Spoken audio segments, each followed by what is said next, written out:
A Igreja de Jesus Cristo dos Santos dos Últimos Dias apresenta A Igreja no Mundo, outubro de 2022. A seguir, cultura, serviço e herança. Estudantes comemoram suas raízes e criam seu futuro. Na esteira de conflitos, refugiados buscam abrigo para a família e inspiração para o espírito. Mas primeiro, após 48 anos, o recém-formado templo de Washington, D.C. abre as portas para o público e é rededicado.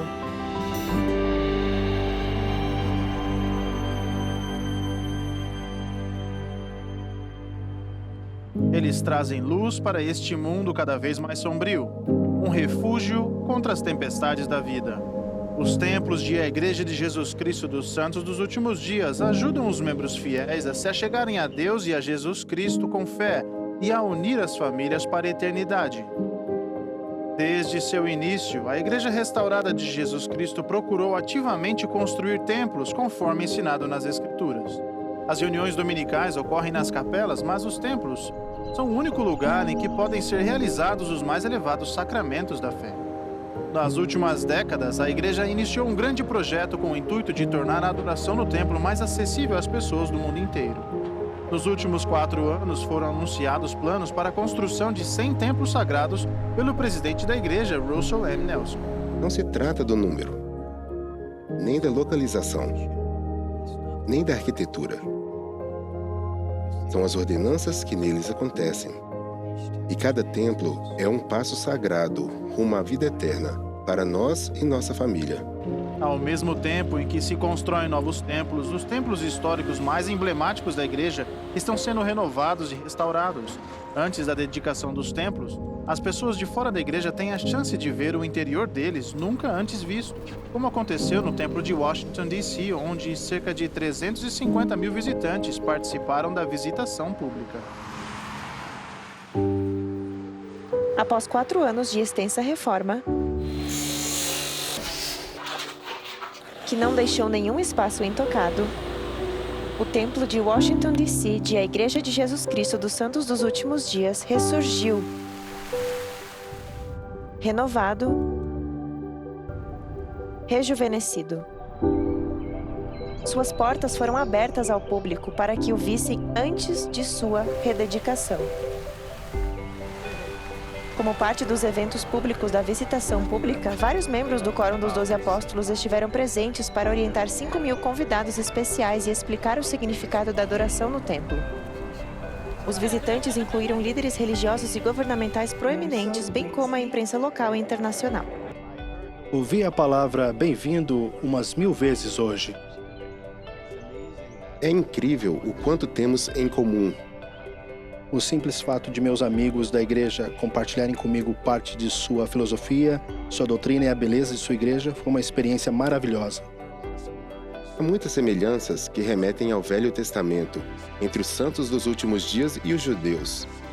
Pude ver isso, consegui realmente me identificar com muitas de suas tradições. Para os santos dos últimos dias, essa radiante estrutura sagrada, com seu desenho vertical, representa a pureza e a iluminação de Deus, sempre ascendendo ao céu. Ao vir aqui, sentimos algo muito diferente do que se sente em qualquer outro lugar. O templo é muito impressionante por fora. E, obviamente, uma vista icônica desde o anel viário. Porém, bem mais impressionante do que as estruturas físicas é o que acontece em seu interior. O Templo de Washington, D.C. foi o primeiro a ser construído pela Igreja no leste dos Estados Unidos.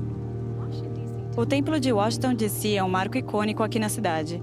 Por isso é emocionante podermos agora compartilhar isso com nossa família e amigos. Para mim, a palavra que me vem à mente é luz. Temos essa sensação de luz, alegria e a presença do Espírito no templo. O vitral reformado atrás do balcão da recepção, que retrata a árvore da vida descrita no livro de Mórmon, representa a vida eterna e o amor de Deus. O simbolismo da luz também é encontrado no vitral exterior da entrada principal e das torres leste e oeste. A coloração do vidro começa em um tom mais escuro e depois sobe até o alto da torre, tornando-se quase branca, significando a ascensão da luz à medida que aprendemos e crescemos, procurando ser mais semelhantes ao nosso Pai Celestial. Há pinturas de Jesus Cristo por todos os corredores do templo, lembrando aos convidados que esta é a casa do Senhor. No batistério, seguindo o mandamento do Salvador de que todos devem ser batizados, os frequentadores do templo podem atuar em favor das pessoas que não tiveram a oportunidade nesta vida entrando nas águas do batismo em lugar delas. Há um teto em formato de abóbada ovalada em algumas das salas de selamento do templo de Washington, D.C. É aqui que são realizados os casamentos que unem os casais e suas respectivas famílias para sempre. Nas salas de instrução, os membros fiéis aprendem sobre a criação de Deus, o propósito da vida e como podem se tornar mais semelhantes a Ele. A sala celestial. Quando entramos neste local sagrado, isso representa a progressão final em direção ao céu. Em 14 de agosto de 2022, o templo foi rededicado pelo presidente da igreja, Russell M. Nelson. Quando olhamos para um templo, percebemos que é um símbolo de Jesus Cristo, pois ele é nosso mediador junto ao Pai. Somente por ele e por meio dele podemos alcançar nosso Pai Celestial. Os tempos estão difíceis e as pessoas procuram esperança, procuram uma luz. Ao vir aqui, lembramos de quem somos e isso fortalece nossa determinação e ajuda a aumentar nossa luz para sermos uma luz para os outros. É também um lugar de paz no qual podemos deixar o mundo de lado por um momento e simplesmente contemplar e orar ao nosso Pai Celestial e receber revelação. Muito do que acontece no templo é simbólico, mas do lado de fora de cada templo está escrito a casa do Senhor e isto é absolutamente literal. Esta verdadeiramente é a casa de Jesus Cristo. O templo é minha casa. É a casa de meu pai. No Japão, os santos dos últimos dias também estão pensando na reforma de outro templo histórico. O Templo de Tóquio, Japão. O primeiro a ser construído no continente asiático.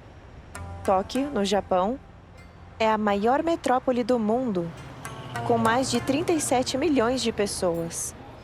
A cidade é rica em história e tradição de milhares de anos, incluindo seus antigos templos e santuários.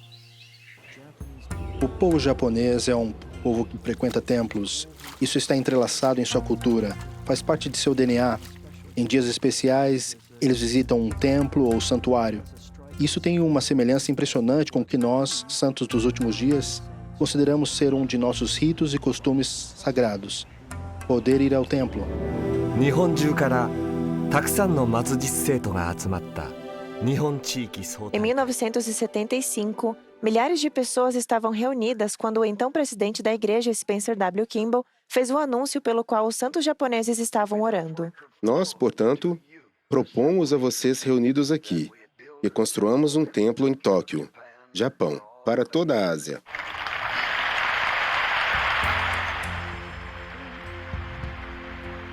Nós ficamos muito empolgados e muito felizes que aplaudimos.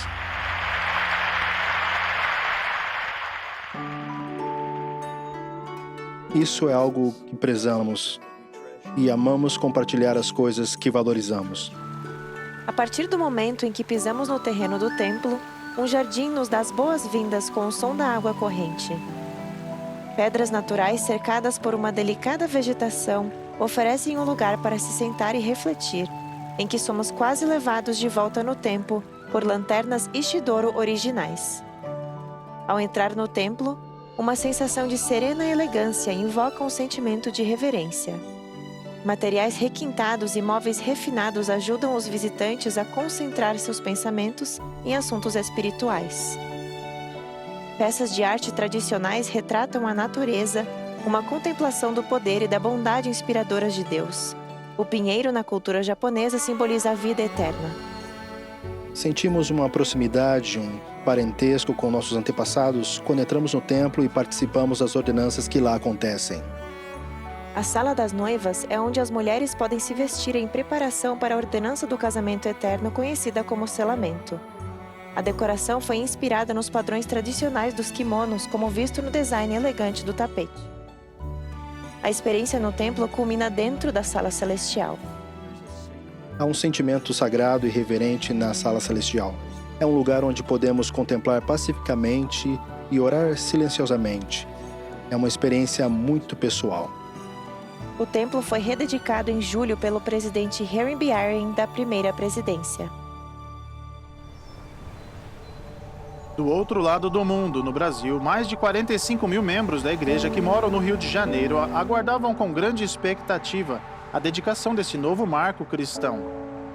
O Brasil é um caldeirão de raças e culturas. Temos pessoas de todo o mundo e elas são sempre bem-vindas. E como um farol de esperança, a enorme estátua do Cristo Redentor permanece como um símbolo para a cidade e seu povo. A imagem do Salvador é um símbolo de seu amor por todos. Ele está com os braços estendidos a todos que vêm à cidade. Assim, o templo é uma segunda testemunha desse amor, porque é por meio do templo e de suas ordenanças que o amor se manifesta.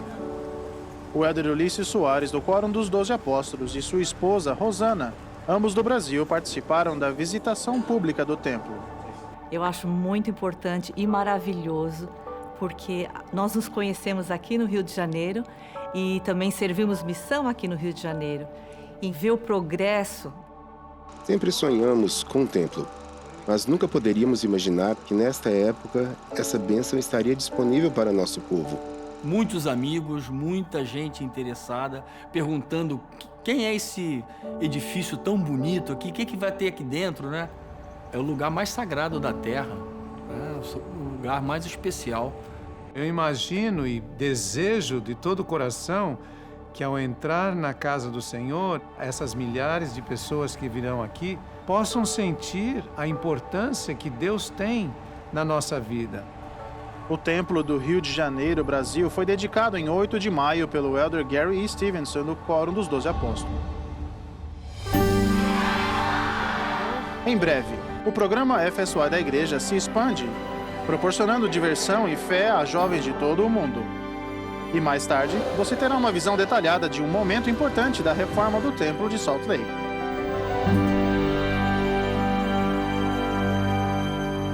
Esta experiência é sobre nossa identidade, sobre nossa herança, sobre nossos antepassados. Compreensão cultural, religião, idioma e artes são apenas algumas das coisas que os alunos da Amos C. Brown Fellowship tiveram em sua recente viagem a Gana. A instituição é uma colaboração entre a Igreja de Jesus Cristo dos Santos dos Últimos Dias e a NAACP, projetada para ajudar estudantes americanos de várias origens a vivenciar a cultura de Gana, a aprender sobre sua herança ancestral e a se tornar embaixadores da harmonia racial. A bolsa foi criada em homenagem ao reverendo Dr. Amos C. Brown. O Dr. Martin Luther King Jr., meu professor e mentor, disse que nunca haverá comunhão até que todos estejam unidos. Bem-vindos de volta ao lar. Estamos em Camarões! Enquanto estiveram lá, muitos dos bolsistas conseguiram remontar sua linhagem familiar até as aldeias da África Ocidental. Para mim, isso simboliza o começo de quem sou, porque agora sinto que tenho um lugar de origem. Estamos empolgados em fazer parte disso. Grande parte de nossa empreitada é seguir o conselho do presidente Nelson de erradicar o racismo, entender as coisas horríveis que ocorreram ao longo de nossa história e não apenas precisam ser corrigidas, mas também aprender com elas para garantir que nunca se repitam. E certificar-nos de que os jovens afro-americanos entendam. Nessa primeira visita a Gana, o reverendo Brown, de 81 anos, coordena a base espiritual da superação das políticas de discriminação e o valor duradouro do amor ao próximo. Quanto mais nos unirmos, mais felizes seremos. Se simplesmente nos reunirmos e dissermos que somos uma família.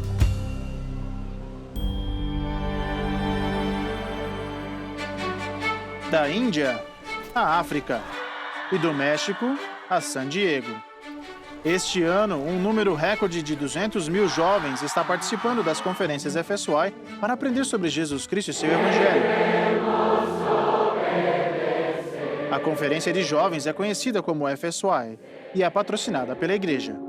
Após uma pausa durante a pandemia, o FSY está retornando em vários países e se expandindo para vários outros, incluindo Estados Unidos, Canadá e Quênia. O tema deste ano é Confia no Senhor. Quais foram algumas ocasiões em sua vida em que você recebeu respostas por meio das Escrituras? Durante a conferência de uma semana, os jovens mergulham no estudo das Escrituras e dos princípios do Evangelho, enquanto aprendem como aplicá-los em sua vida. Tudo com um toque juvenil. As atividades são divididas igualmente em tempo de aula e diversão saudável. O FSY é inspirado no EFY, outro programa para jovens filiado à Universidade Brigham Young. Mas em um empenho para alcançar mais jovens, a igreja está adotando plenamente o FSY e subsidiando o custo da participação. Estou muito grata por estar aqui. Tem sido uma experiência incrível.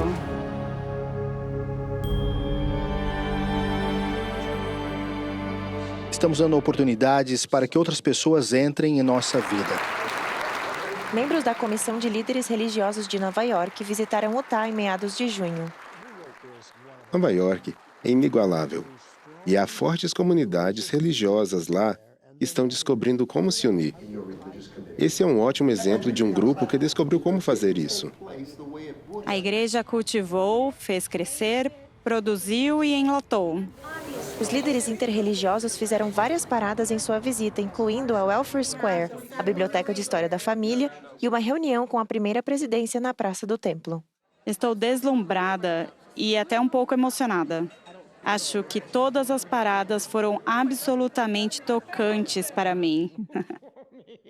Tenho chorado a cada momento, porque tudo está muito incorporado no amor de Deus. Concluindo sua visita, a delegação de Nova York viajou para o campus da Universidade Brigham Young, em Provo, onde se reuniu com o elder Quentin L. Cook para a revisão anual da liberdade religiosa. O procurador-geral de Nova York por 4 mandatos, Robert Abrams, foi homenageado em junho com o prêmio Thomas L. Kane por seus muitos anos construindo pontes entre a comunidade judaica e os membros da Igreja de Jesus Cristo dos Santos dos Últimos Dias. Eu jamais teria sonhado que um advogado jovem, judeu e liberal um dia receberia um prêmio tão maravilhoso. O poder da música para curar a alma foi a mensagem que os líderes da igreja compartilharam quando participaram virtualmente da Conferência de Diálogo de Windsor, patrocinada pela Fundação Amar, na Abadia de Westminster, em Londres. Em todas as religiões, certamente em a Igreja de Jesus Cristo dos Santos dos Últimos Dias, a música é uma força muito poderosa. A conferência anual se concentra nas causas, tratamentos e curas para pessoas desalojadas por perseguição religiosa. No verão de 2014, combatentes do ISIS e colaboradores locais atacaram minorias religiosas que moravam no norte do Iraque. Eles sofreram muito e precisam da cura e resiliência da música de vocês. Nenhuma religião que eu conheço deixa de orar enquanto canta. 80 milhões de refugiados do mundo inteiro, estamos determinados a fazer algo a respeito disso. Em abril, a presidente da Fundação Amar, a baronesa Nicholson, visitou Salt Lake City, Utah, onde vivenciou pessoalmente o poder da música, cantando no tabernáculo da Praça do Templo. Nós nos sentamos naquelas famosas poltronas do coro e cantamos, não sei se tão bem quanto eles. E o próprio organista do coro estava tocando para nós. Quando voltarmos, o presidente Nelson realiza um devocional especial e compartilha com os jovens adultos algumas ideias orientadoras. Procurem respostas com o desejo fervoroso de acreditar. E um novo monumento proporciona representatividade e honra aos primeiros pioneiros negros.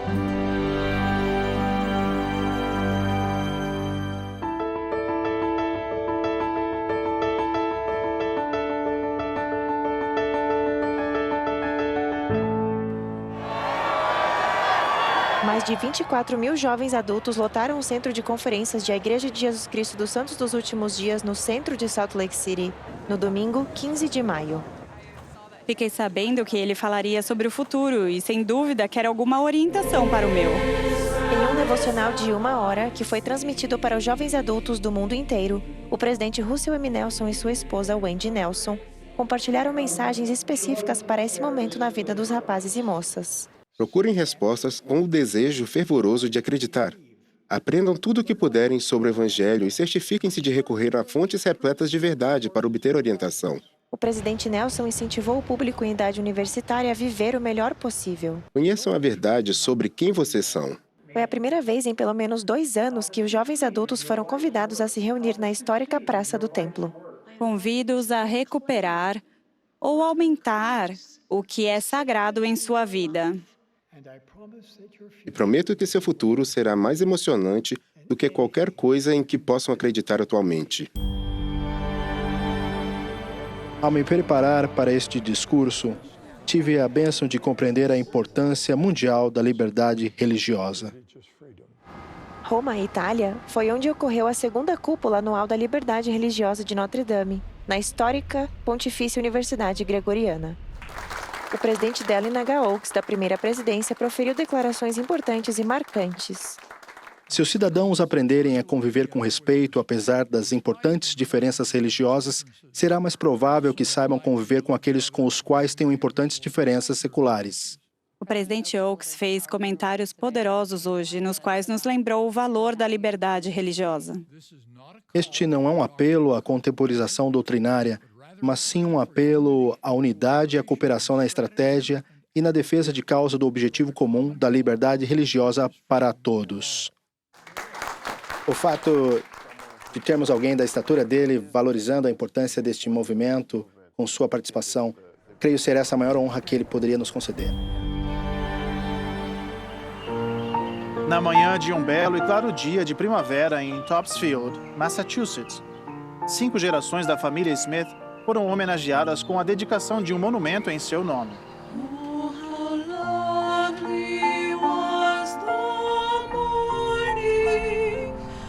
Joseph Smith, o primeiro profeta da Igreja Restaurada de Jesus Cristo, era descendente de pessoas que moraram nesta pequena e pitoresca comunidade ao norte de Boston, de 1600 até o final de 1700, incluindo seu pai, Joseph Smith Sr.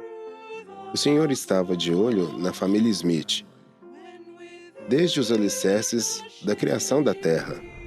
Isso é ótimo. Anne Russell Ballard, presidente em exercício do Quórum dos 12 Apóstolos e sobrinho bisneto de Joseph Smith, dedicou o monumento. Enquanto esteve na Nova Inglaterra, o presidente Ballard também ministrou aos membros da igreja. Eu lhes asseguro de que Deus tem promessas maravilhosas para vocês se mantiverem sua fé. Falando aos jovens missionários, líderes e membros gerais da igreja, o elder Ulisses Soares, do Quórum dos 12 Apóstolos, ministrou na Austrália e Nova Zelândia em maio. Acompanhado de sua esposa Rosana, o elder Soares também visitou o local de construção do Templo de Auckland, Nova Zelândia, o Centro de Treinamento Missionário da Nova Zelândia e o recém-reformado Templo de Hamilton, Nova Zelândia. Uma viagem histórica ao Cazaquistão, o elder Ulisses Soares discursou no Congresso de Líderes das Religiões Mundiais e Tradicionais. O objetivo do Congresso, estabelecer a paz, a harmonia e a tolerância entre todas as nações e povos ao mesmo tempo em que se alcança o respeito mútuo e a tolerância entre as religiões para evitar a escalada de conflitos e hostilidades. Esta é a primeira vez que um líder sênior da Igreja de Jesus Cristo participa do Congresso. O simpósio foi realizado em meados de setembro na capital do país, Nur-Sultan. Uma coalizão de parceiros de caridade, parlamentares, acadêmicos e religiosos se reuniu no Reino Unido para a conferência Prevenção da Violência e Promoção da Liberdade de Crença, apoiada pela Igreja. Acho que quando os governos pensam em uma multiplicidade de religiões e realmente abençoam seu país, eles ficam mais livres para procurar garantir que todos possam seguir os ditames de sua própria consciência. A Igreja e seus parceiros levaram 19 promotores da paz mundial ao Reino Unido para que compartilhassem soluções práticas em reuniões parlamentares e governamentais do Reino Unido. A última vez que um líder sênior da nossa igreja falou no National Press Club foi em 2000, o presidente Gordon B. Hinckley. É bom estar aqui de volta. O elder David A. Bednar, do Quórum dos 12 Apóstolos, foi o orador principal do almoço dos convidados especiais do National Press Club, realizado em maio em Washington, D.C. Há 20 anos, o presidente Hinckley mencionou que a igreja concluíra 829 projetos humanitários em 101 países. No ano passado, esse número foi de 3.909 projetos, em 188 países. O Elder Bednar falou a mais de 100 jornalistas sobre a missão da igreja de seguir Jesus Cristo, sobre seus esforços humanitários e seu compromisso com a educação. A irmã Brasband e eu amamos estar aqui na Ásia. O Elder Ronald A. Brasband, do Quórum dos 12, voltou de uma visita à Ásia na primavera, sendo essa a primeira vez que um apóstolo visitou a região desde antes da pandemia. Boa noite. Obrigado. Acompanhado por sua esposa Melanie, o Elder Brasband se reuniu com membros da igreja e missionários em Nova Delhi, Índia e Singapura, e realizou reuniões virtuais no Paquistão, Sri Lanka, Camboja e Taiwan.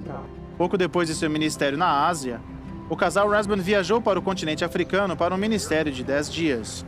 Ali, o Elder Brasband se encontrou com o presidente de Moçambique, Filipe Nyusi, sendo essa a primeira vez que um líder sênior da igreja se reuniu com um chefe de estado daquele país. Este é o presente mais importante que eu poderia lhe dar. É esta escritura, que é tão especial para mim. No Quênia, o Elder Brasband juntou-se ao Elder Joseph W. Sitati, dos 70, ao se dirigirem à imprensa no local da construção do templo de Nairobi, Quênia. No futuro, vocês ficarão satisfeitos com que a Igreja de Jesus Cristo dos Santos dos Últimos Dias pode contribuir para a sociedade do Quênia.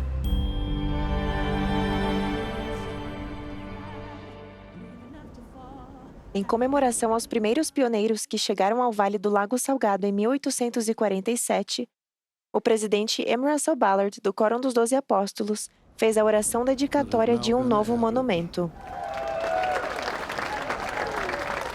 O monumento foi inaugurado no This is the Place Heritage Park, em Salt Lake City.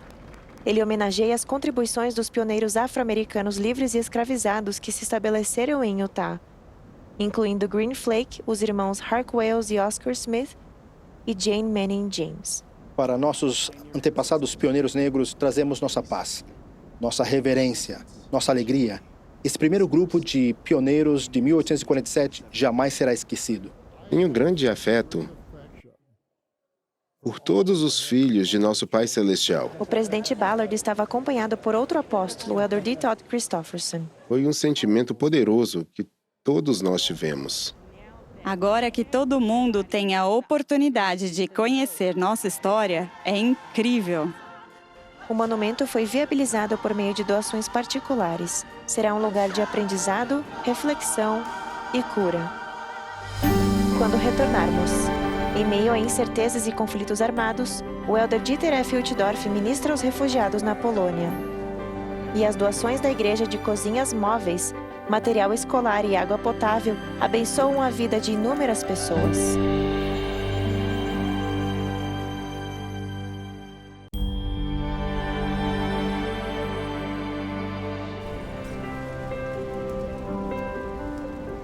Vocês são uma luz para muitas nações. São um exemplo para as pessoas dizerem: se eles conseguem fazer isso, nós conseguimos. Em abril, o Elder Dieter F. Uchtdorf, que já foi refugiado, ministrou pessoalmente na Polônia a pessoas obrigadas a fugir do conflito armado na Ucrânia. Agradecemos não apenas por certas coisas, pela comida ou por um lugar para morar, mas também por qualquer palavra gentil, um sorriso ou um abraço. Desde o início do conflito armado, as congregações de toda a Europa despenderam inúmeras horas a serviço das famílias desalojadas. Missionários de tempo integral foram designados para servir em centros de recepção e em abrigos próximos da fronteira com a Ucrânia. Na Polônia, as congregações de santos dos últimos dias organizaram cadeias de fornecimento de doações. Um membro local da igreja de Lutsk, Ucrânia, dirigiu uma van com suprimentos para seu sofrido país todas as semanas. Várias famílias da Polônia abriram sua casa para refugiados ucranianos. Primeiro, consigo algo para as pessoas comerem e algo para beberem. Depois, preparemos a cama, o lugar, e então nós apenas os recebemos e os alimentamos. É um momento difícil para nós, mas essa é uma ajuda para eu seguir com a minha vida. Em todo o mundo, incluindo o oeste do Canadá, os membros da igreja organizaram eventos para acolher refugiados e fizeram parcerias com grupos interreligiosos para coletar doações. Até agora, a igreja doou mais de 900 toneladas de alimentos. Mais de 1,5 milhão de pessoas de alguns lugares da África, do Caribe e do Oriente Médio receberão ajuda alimentar por meio da maior doação humanitária já feita pela igreja. Em uma cerimônia realizada em Roma, em 14 de setembro, o bispo L. Todd Budge, do Bispado Presidente, fez uma contribuição de $32 milhões em nome da igreja aos executivos do Programa Mundial de Alimentos em sua sede. Nos próximos meses, essa ajuda será distribuída em 9 países severamente impactados, com ênfase em seus moradores mais vulneráveis, incluindo crianças desnutridas e famílias desalojadas. Há esforços de membros da igreja em andamento para o fortalecimento das comunidades. O relatório anual de 2021 fornece novas informações sobre os projetos de ajuda humanitária e serviços prestados pelos Santos dos Últimos Dias, totalizando 6,8 milhões de horas de serviço comunitário em apenas um ano e quase $1 bilhão em doações monetárias. Esses esforços têm um objetivo: melhorar a qualidade de vida de todos os filhos de Deus. Em todo o mundo, mais de 600 mil estudantes têm melhores oportunidades de aprendizado em comunidades como o município de Palência, Guatemala. Aqui, as crianças do ensino fundamental estão começando a escola com uma nutrição melhor, graças em parte às novas instalações de cozinha. Em julho, 3 escolas abriram novas cozinhas, incluindo estas unidades de contêineres em 2 escolas. Os espaços são equipados com fogão, geladeira e água encanada para atender cerca de 500 alunos. Anteriormente, pais voluntários usavam espaços improvisados ao ar livre. Aqueciam o almoço das crianças em fogões de madeira improvisados. O diretor de uma escola disse que as mães não tinham artigos essenciais, como água corrente para lavar as frutas e legumes, mas tudo isso mudou. Quero agradecer à Igreja de Jesus Cristo dos Santos dos Últimos Dias por sua doação de contêineres de cozinha para nosso estabelecimento. Na província de Maputo, em Moçambique, centenas de crianças já não precisam estudar em prédios em ruínas ou à sombra das árvores, porque tem agora salas de aula recém-construídas. Esse projeto foi viabilizado por uma parceria entre a igreja e a organização sem fins lucrativos No Poor Among Us. No norte do Líbano, 1.500 crianças foram surpreendidas ao receberem mochilas cheias de material escolar como parte de uma campanha de volta às aulas. No Quênia, os alunos das escolas primárias Mivendeni têm novas escrituras e salas de aula. A população estudantil da escola de 1.700 alunos é metade cristã e metade muçulmana. As doações de Alcorões e Bíblias permitirão que os alunos muçulmanos aprendam os ensinamentos islâmicos do Alcorão, ao passo que os alunos cristãos serão ensinados usando a Bíblia. Em Chiapas, México, uma extensão de adutora de 1.800 metros está levando água potável a milhares de crianças que moram na comunidade rural de El Canal e arredores. No passado, a água encanada só ficava disponível para essas comunidades a cada 2 semanas. Para se virarem, as mães caminhavam por várias horas para tirar água de um poço. O projeto foi viabilizado pela igreja, que doou materiais e suprimentos para a construção do aqueduto, e por líderes da comunidade local que forneceram trabalho e mão de obra. Mais de 12 mil pais e crianças agora têm melhor acesso à água em casa. Há atualmente 44 novos templos em construção. A seguir, levaremos você às dedicações, às aberturas de terra e aos anúncios de templos em todo o mundo. E mais tarde, uma doação da igreja prevê a fabricação de cadeiras de rodas na Guatemala.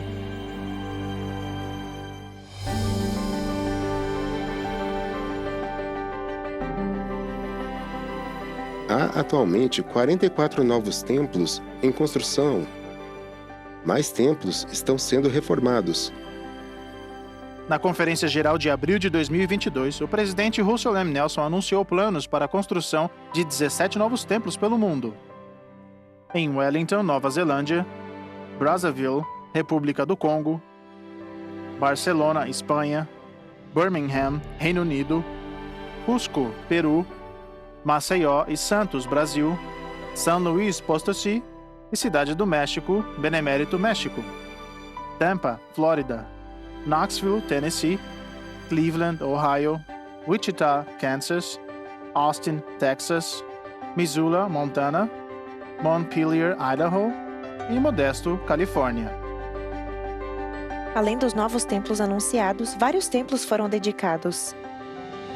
Em 22 de maio, o templo de Jigoguan foi dedicado pelo elder David A. Bednar, do Quórum dos 12 Apóstolos. Esse é o primeiro templo construído nas ilhas da Micronésia. Em junho, o elder Neil L. Anderson, do Quórum dos 12 Apóstolos, dedicou o templo de Praia Cabo Verde. Localizadas a cerca de 560 quilômetros da costa da África Ocidental, nas ilhas de Cabo Verde residem mais de 15 mil membros da igreja. Em junho, após uma grande reforma, o templo de Hong Kong foi rededicado pelo elder Garrett W. Gong, dos 12. O templo de Hong Kong foi originalmente dedicado em 1996 pelo então presidente Gordon B. Hinckley. Além das dedicações, desde abril, foi realizada a abertura de terra de templos em Bahia Blanca, Argentina, Grand Junction, Colorado, Lyndon, Smithfield e Ephraim, Utah, Elko, Nevada, Burley, Idaho, Farmington, Novo México, Yorba Linda, Califórnia e Lubumbashi, República Democrática do Congo. Quando voltarmos, a Organização da Sociedade de Socorro comemora 180 anos. A quarta temporada da série de vídeos do Livro de Mórmon compartilha a luz do ministério de Cristo nas Américas. E uma nova exposição do Museu de História da Igreja compartilha o testemunho por meio da arte. Veja essas histórias e muitas outras nas notícias.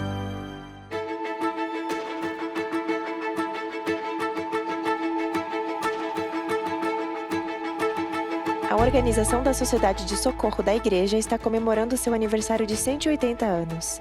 Mulheres de todo o mundo comemoraram o aniversário em março prestando serviço, inclusive em Canterbury, Inglaterra, onde as irmãs Reina Aburto, ex-integrante da Presidência Geral da Sociedade de Socorro, e Michelle D. Cray, ex-integrante da Presidência Geral das Moças, ajudaram a montar abrigos para os sem-teto. Essas mulheres seguem o exemplo de Jesus Cristo. É por isso que fazemos o que fazemos, porque amamos Jesus Cristo. Uma doação da igreja de 5,1 milhões de dólares está ajudando a Cruz Vermelha Americana a prevenir e aliviar melhor o sofrimento humano. A dádiva também apoia a iniciativa Anemia Falciforme. Essa organização amplia a conscientização sobre a anemia falciforme que afeta desproporcionalmente as comunidades afro-americanas. 600 anos depois de meu pai ter deixado Jerusalém, o Senhor Deus levantará um profeta entre os judeus. A tão esperada quarta temporada dos vídeos do Livro de Mórmon está chegando em breve. 9 novos vídeos retratam os eventos culminantes do Livro de Mórmon com o ministério do Salvador entre os nefitas após sua ressurreição. Sois aqueles de quem falei. Tenho também outras ovelhas que não são deste aprisco. Um novo vídeo será lançado todas as sextas-feiras durante os meses de outubro e novembro. Você pode assistir gratuitamente no aplicativo do Livro de Mórmon, que foi recentemente aprimorado, e no YouTube. Um serviço interreligioso de oração organizado pela igreja está se tornando uma tradição anual no Peru. Em julho, foi realizado pela segunda vez o culto Oramos pelo Peru. O presidente da nação se uniu aos líderes religiosos que oraram pelos enfermos, incluindo as vítimas da Covid-19, por estabilidade econômica e pelo meio ambiente. Esse serviço foi transmitido na rede nacional de televisão. A Fundação Sem Fins Lucrativos Transitions está mais capacitada a ajudar as pessoas com necessidades especiais na cidade da Guatemala. Em junho, a Fundação recebeu uma nova máquina para fabricar próteses e cadeiras de rodas, viabilizada por uma doação da igreja. A doação também está gerando empregos para vários operadores de máquinas que agora podem trabalhar localmente. Várias obras de arte internacionais estão agora em exibição no Museu de História da Igreja, em Salt Lake City. As obras foram recebidas para o 12º Concurso Internacional de Arte. O tema deste ano foi Todos são iguais perante Deus. Foi emocionante ver tanta diversidade nesta amostra de arte. A exposição fica aberta até abril de 2023. O 16º historiador e registrador da igreja começou a servir. O elder Kyle S. McKay foi encarregado de preservar a história da igreja e documentar o que acontece no presente. Essas coisas, a história, as coisas que fazemos, ajudam-nos a conhecer e lembrar quem somos. Na verdade, esse é um dos mandamentos que Deus nos deu. Lembrar.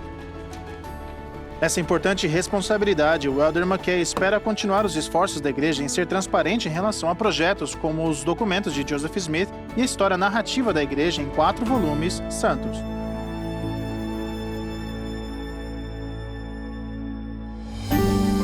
É uma das obras mais difíceis de se realizar no local, a escavação manual com precisão a laser sob milhões de quilos de pedra. As atualizações sísmicas estão proporcionando um alicerce seguro para o templo de Salt Lake, 1 polegada por vez.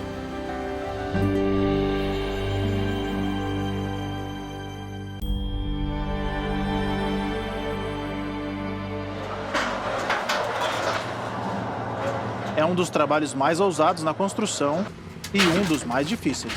Temos que ir até lá e escavar tudo. Por mais de 8 horas por dia, o mineiro Dakota Hansen trabalha praticamente na escuridão e faz isso na extremidade de um tubo de aço de 1,5 metros de diâmetro, debaixo de quase 85 milhões de quilos de pedra, conhecidos como o Templo de Salt Lake. Tentamos progredir cerca de 180 centímetros por dia. Dakota faz parte de uma equipe que coloca 96 desses tubos que variam de 6 a 12 metros de comprimento sobre o alicerce original do templo. Quando terra e pedras suficientes forem removidas, é hora de empurrar o cano até a área que Dakota escavou. Arietes hidráulicos empurram este trenó sobre trilhos contra o tubo e o empurram lentamente para dentro do buraco com mais de 2.000 libras de pressão por polegada quadrada. O processo é chamado de escavação e perfuração, um componente importante do sistema de atualização sísmica do templo. A parte da escavação é feita empurrando-se o tubo, e a perfuração normalmente é feita com uma grande broca. Nesse caso, estamos fazendo tudo à mão com base na precisão necessária. O motivo disso? Esses tubos se unem em um sistema muito intrincado que protege toda a estrutura por meio de cabos, hastes, treliças e vigas de transição das torres e do telhado para o alicerce reforçado de modo a garantir que o edifício se mova como uma estrutura sólida num terremoto. A precisão necessária no processo de escavação e perfuração é fundamental para um futuro componente que desce do telhado, que é outro conjunto de cabos de pós-tensão que está sendo perfurado do topo das torres até esses tubos. Essa gaiola de vergalhões é construída fora do local e posicionada com um guindaste. Essas inserções adicionam mais força para sustentar o peso do templo. Esses dutos dentro da gaiola vão abrigar cabos de pós-tensão para ajudar a suspender esse peso. Temos um cabeamento que é enrolado assim. E no futuro, quando o tensionarmos, ele vai erguer e pressionar o tubo. Depois que as gaiolas forem inseridas, uma tampa como esta será colocada na extremidade externa e na interna. Nessa etapa, a argamassa será bombeada para dentro do tubo de aço até enchê-lo antes de ser tampado. Uma vez concluído, o processo de escavação e perfuração levará à atualização sísmica do templo um passo mais perto da próxima fase. À medida que escavarmos e descermos, vamos instalar uma grande e pesada base de concreto e, em seguida, os isoladores da base. 98 desses isoladores ficarão abaixo dos tubos, podendo sustentar mais de 4 milhões de quilos cada, atuando como rolamentos para manter o templo seguro num terremoto de alta magnitude. Então, em cima dos isoladores, temos a viga de transição que une o sistema de escavação e perfuração. As gigantescas vigas de transição reforçadas serão colocadas nessas aberturas do templo para maior resistência e suporte. E tudo isso funciona como um sistema completo para criar um novo alicerce para o templo. Então, é uma parte absolutamente fundamental desse sistema. Tudo isso aqui é o ponto-chave para realmente sustentar o templo depois que tudo estiver feito. É uma das obras mais difíceis de se realizar no local. As equipes de escavação e perfuração se dedicam à difícil tarefa. A implicação histórica também está clara para esses homens que dedicam longas horas de trabalho para concluir sua parte. O templo é um ícone no mundo. Queremos garantir que ele não se mova nunca. É um projeto super especial que provavelmente nunca veremos novamente. É uma oportunidade única na vida. É realmente uma honra estar nele. A Igreja de Jesus Cristo dos Santos dos Últimos Dias apresentou a Igreja no Mundo, outubro de 2022. Para ver a Igreja no Mundo online, acesse o site newsroom.churchofjesuschrist.org. E para ver os vídeos completos dessas histórias, acesse o canal de notícias da Igreja no YouTube.